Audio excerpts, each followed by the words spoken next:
Welcome to my YouTube automotive channel. In today's video I have a 2010 Honda Ridgeline and I will show you which fuse to check in case your windshield wipers are not working. This video will apply to Honda Ridgelines made from 2006 all the way up to 2014. Now the fuse you want to check will be located in a small fuse box in the passenger's cabin just next to the driver's left foot. To remove the cover, just pull it towards yourself and it will just slide out. On the back side of the cover you will also have a small fuse diagram.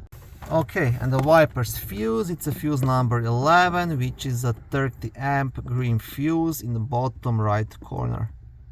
And this is the first thing you should be checking in case your wipers are not working.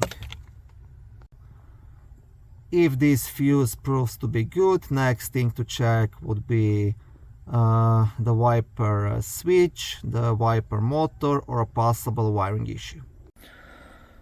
Thank you for watching this short video. I hope it was helpful and educational. If it was, please like it and consider subscribing to my YouTube automotive channel.